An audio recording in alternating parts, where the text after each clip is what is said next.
राम राम जी। आज की हमारी कथा है शनिवार व्रत कथा। शनिदेव को ग्रह का राजा कहा जाता है। शनिदेव नव ग्रहों में सबसे उग्र स्वभाव वाला ग्रह माना गया है। वहीं भगवान भोलेनाथ ने इन्हें न्याय के देवता की उपाधि दी है। ज्योतिष शास्त्र के अनुसार कुंडली में शनि भारी हो तो जीवन में उथल पुथल मच जाती है, लेकिन शनिदेव जिस पर प्रसन्न हो जाए उसके भाग्य खुल जाते हैं।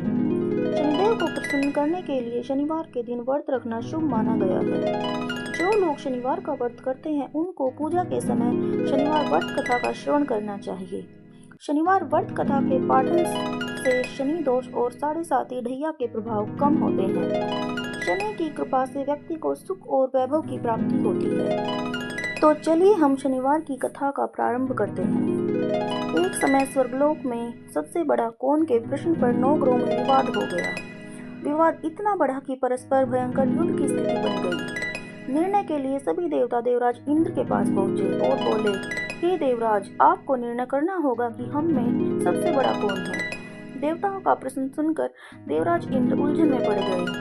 इंद्र बोले, मैं इस प्रश्न का उत्तर देने में असमर्थ हूँ। हम सभी पृथ्वीलोक में उज्जैनी नगरी में राजा विक्रमादित्य के पास चलते हैं। देवराज इंद्र सहित सभी ग्रह देवता उज्जैनी नगरी पहुंचे। महल में पहुंचकर जब देवताओं ने उनसे अपना प्रश्न पूछा तो राजा विक्रमादित्य भी कुछ देर के लिए परेशान हो उठे, क्योंकि सभी देवता अपनी अपनी शक्तियों के कारण महान थे। किसी को भी छोटा या बड़ा कह देने से उनके क्रोध के प्रकोप से भयंकर हानि पहुंच सकती थी।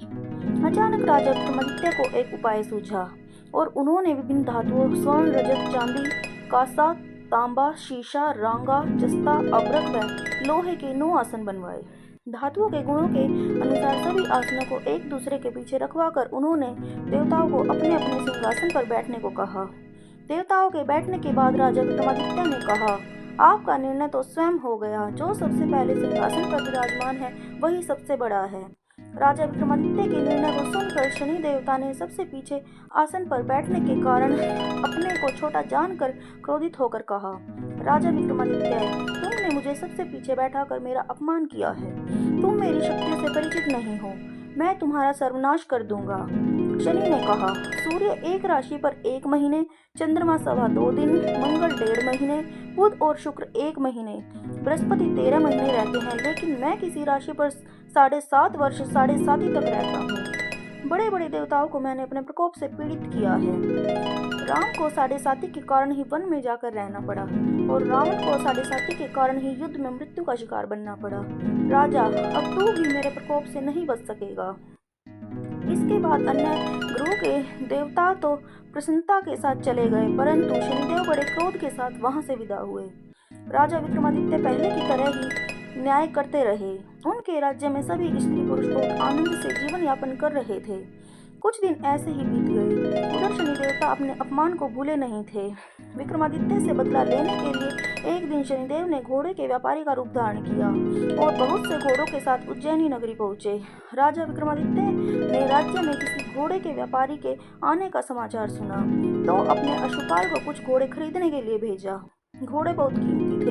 अश्वपाल ने जब वापस लौटकर इस संबंध में बताया तो राजा विक्रमादित्य ने स्वयं आकर एक सुंदर और शक्तिशाली घोड़े को पसंद किया। घोड़े की चाल देखने के लिए राजा उस घोड़े पर सवार हुए तो वह घोड़ा बिजली की गति से दौड़ पड़ा।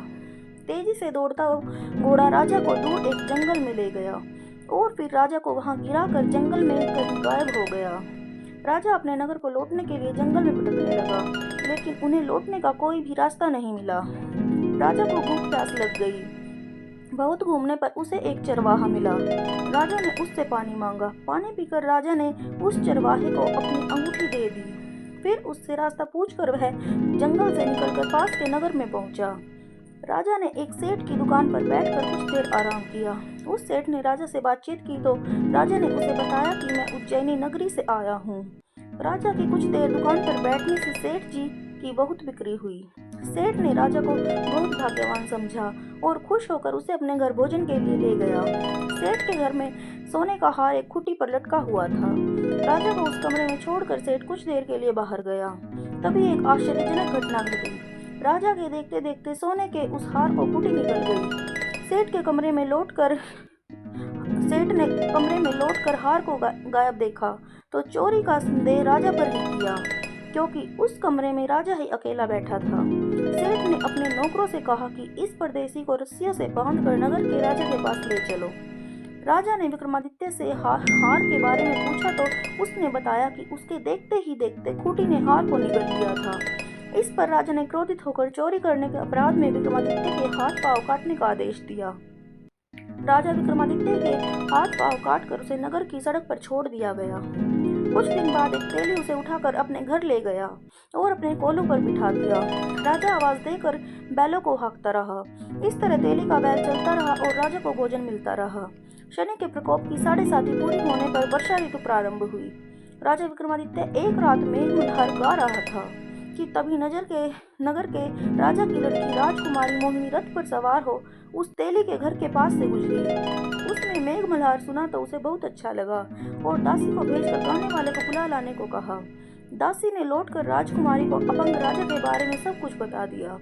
राजकुमारी उसके मेघ मल्हार से बहुत मोहित हुई, अतः उसने सब कुछ जानकर भी अपंग राजा से विवाह करने का निश्चय कर लिया। राजकुमारी ने अपने माता पिता से जब यह बात कही तो वे हैरान रह गए। रानी ने मोहिनी को समझाया, बेटी, तेरे भाग्य में तो किसी राजा की रानी होना लिखा है, फिर तू उस अपंग से विवाह करके अपने पाँव पर कुल्हाड़ी क्यों मार रही है। राजकुमारी ने अपनी जिद नहीं छोड़ी। अपनी जिद पूरी कराने के लिए उसने भोजन करना छोड़ दिया और प्राण त्याग देने का निश्चय कर लिया। आखिर राजा रानी को विवश होकर अपंग विक्रमादित्य से राजकुमारी का विवाह करना पड़ा। विवाह के बाद राजा विक्रमादित्य और राजकुमारी तेली के घर में रहने लगे। उसी रात स्वप्न में शनिदेव ने राजा से कहा, राजा, तुमने मेरा प्रकोप देख लिया, मैंने तुम्हें अपने अपमान का दंड दिया है। राजा ने शनिदेव से क्षमा करने को कहा और प्रार्थना की कि हे शनिदेव, आपने जितना दुख मुझे दिया अन्य किसी को न देना। शनिदेव ने कुछ सोचकर कहा, राजा, मैं तुम्हारी प्रार्थना स्वीकार करता हूँ। जो कोई स्त्री पुरुष मेरी पूजा करेगा, शनिवार को व्रत करके मेरी व्रत कथा सुनेगा,